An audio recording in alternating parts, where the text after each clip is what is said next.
Nossas aulas de hoje, História e Geografia. Iniciando por História, nós vamos abrir o nosso livro, Aprender Juntos, na página 34, onde começa com o título Enquanto Isso, no Território Brasileiro. Então, vamos fazer a leitura e acompanhando o estudo da aula de História. Os territórios que hoje formam o Brasil foram ocupados por diversos povos ao longo de milhares de anos.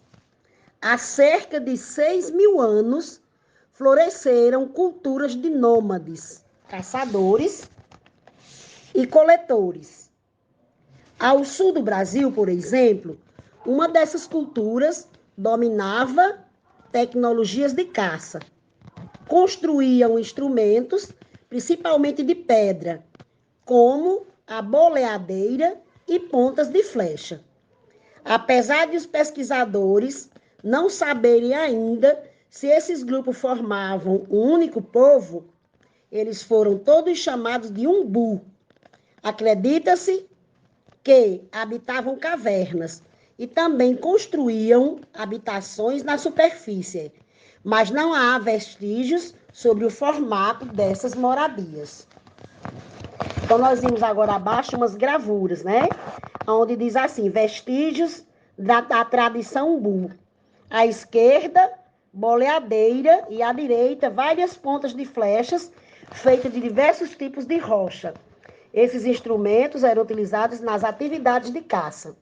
Eles fazem parte do acervo do Museu do Sambaqui, em Florianópolis, Santa Catarina. Continuando. Além dos povos umbu, houve outros grupos nômades em outras partes do território, que usaram as cavernas como habitação. Muitos deles faziam pinturas rupestres, que são importantes vestígios de sua cultura. Com o passar do tempo, houve também povos que se tornaram sedentários, por dominarem tecnologias de caça, agricultura e cerâmica.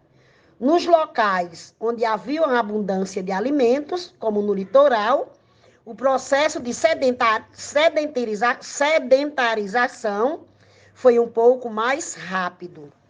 Agora nós estamos vendo aqui uma questão, somente uma questão. Questão 1.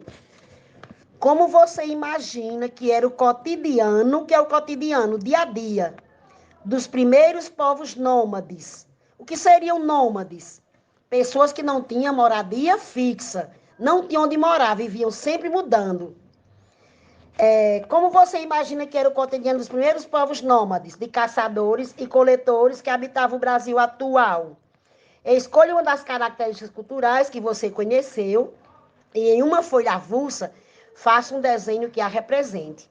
Lembre-se de retratar os objetos utilizados por esses ancestrais e indicá-los em uma legenda. Depois, com a orientação do professor, mostre seu desenho para os colegas e observe os desenhos feitos por eles. Continuando, na página 35, sambaqueiros. Na mesma época em que os grupos nômades de caçadores e coletores se desenvolviam no interior do atual Brasil, havia grupos sedentários que habitavam o litoral, entre os atuais estados do Pará e do Rio Grande do Sul. Às margens dos rios e à beira-mar, a principal fonte de alimentação desses grupos eram as espécies de moluscos, como ostras, berbigões e mexilhões, que são comuns até hoje em nossas águas. Deles, restavam apenas as conchas. Então, observando aí abaixo, também vem uma gravura, né? E a gravura diz, da esquerda para a direita, nós vamos ter conchas de ostra, concha de berbigão e concha de mexilhão. Muitos moluscos têm conchas para proteger o corpo, que costuma ser mole. Continuando, com o passar do tempo, o acúmulo dessas conchas resultou em grandes montes. Posteriormente indígenas, falantes do Tupi-Guarani, chamaram esses locais de sambaquis, que significa montes de conchas.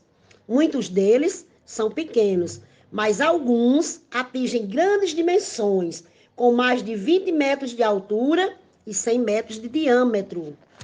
Aí vem uma gravura de um monte, né, que nós estamos vendo aí, e ao lado diz o seguinte: Sambaqui, da Lagoa Garopaba do Sul, em Jaguaruna, Santa Catarina. Foto de 2017. Ele é considerado o maior sambaqui do mundo, com 26 metros de altura e cerca de 6.000 anos. Então, essa é a gravura. Abaixo da gravura vem a questão 2. Ao longo do tempo, os sambaquis foram utilizados por diferentes povos. Com a orientação do professor, pesquisa em publicações digitais. O que é publicações digitais, gente? Através do Google, né? Na internet, ou impressas, ou através de livros. Quais foram as principais funções dos sambaquis? Anote os resultados da pesquisa no caderno. Então, já vão duas perguntinhas. A perguntinha 1, da página 34, e a perguntinha 2, da página 35, para vocês pesquisarem via internet ou algum livro que você possa pesquisar esse assunto. Copiar no caderno. Passando para a página 36, continuando o assunto. Já vem outros povos ceramistas, outro tipo de povos. Há cerca de 4.000 anos, povos que habitavam os territórios do atual Brasil começaram a desenvolver duas tecnologias: a agricultura e a fabricação de utensílios de cerâmica. A cerâmica é a técnica de confecção de objetos de argila. Para quem não sabe o que é argila, barro, né? Aquele barro escuro, que são cozidos no fogo. Com esses objetos, foi possível às comunidades armazenar e transportar alimentos e também cozinhar. Por isso, para muitos pesquisadores, a presença de objetos de cerâmica em um sítio arqueológico pode indicar que o povo que as produziu também era agricultor.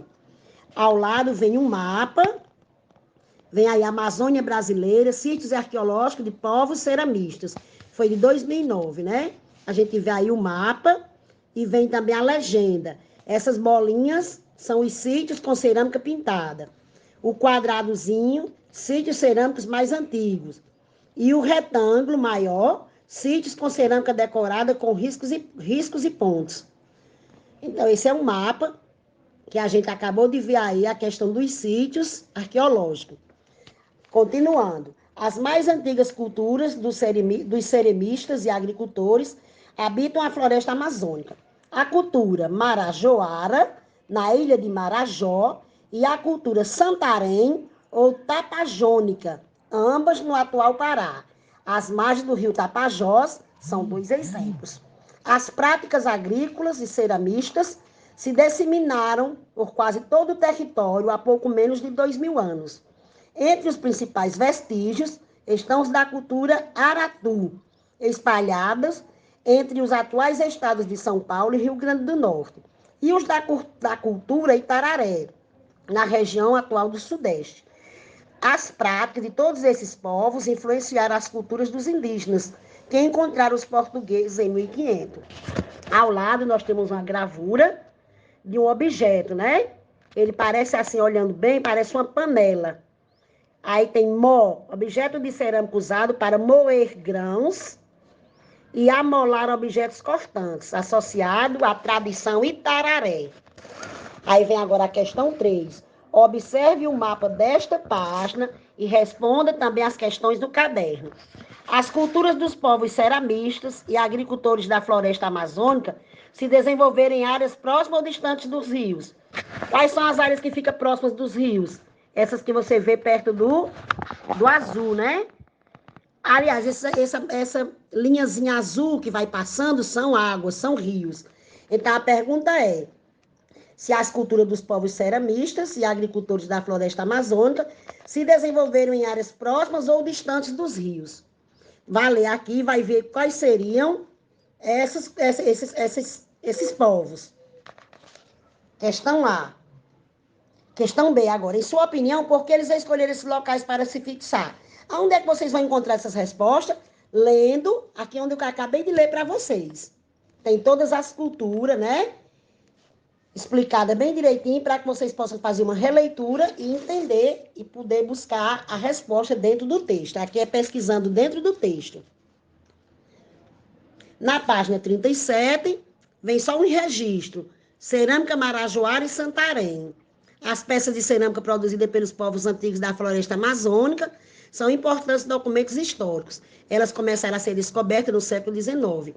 Hoje são apreciadas em museus de diferentes países. As cerâmicas podem ser consideradas patrimônios culturais materiais, isto é, fazem parte de um conjunto de bens culturais, como monumentos, construções, obras de arte, que devem ser preservadas pelo seu valor para a humanidade. Objetos produzidos pelas culturas Marajoara e Santarém guardam algumas particularidades. Observe os exemplos retratados aqui. Então, de um lado, nós temos uma gravura e do outro, a gravura A e a gravura B. Então, vaso de cerâmica Marajoara feito há cerca de 3.500 anos, que possivelmente era usado como urna funerária. Essa gravura A. A urna representa o corpo de uma mulher e os padrões pintados na cerâmica podem trazer informações a respeito de quem eram os restos mortais contidos nela. Já a gravura B é um vaso de cerâmica Santarém em formato de taça, feito há cerca de 3.000 anos. Esse tipo de objeto é chamado de vaso de cariátides. Na parte superior da taça foram esculpidas cabeças de anta e de urubu-rei. Então, essa palavrinha aí, ó, cariátide. O termo é de origem grega, utilizado para designar na arquitetura um pilar com formato de mulher. No caso do vaso, trata-se de 3 mulheres esculpidas abaixo da taça, como se estivesse sustentando essa parte do vaso.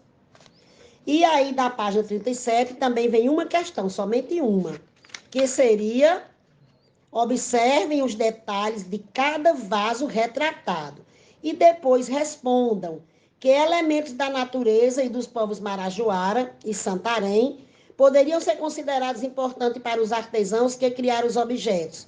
Por quê? Levantem hipótese. Então, nossa aula de história era mais ou menos essa leitura desses assuntos. À medida que eu fui lendo, eu fui tentando explicar. E vem entre as páginas 34, 35, 36 e 37, as questões abaixo para serem resolvidas. Como eu falei anteriormente, pesquisando as respostas dentro do próprio assunto estudado.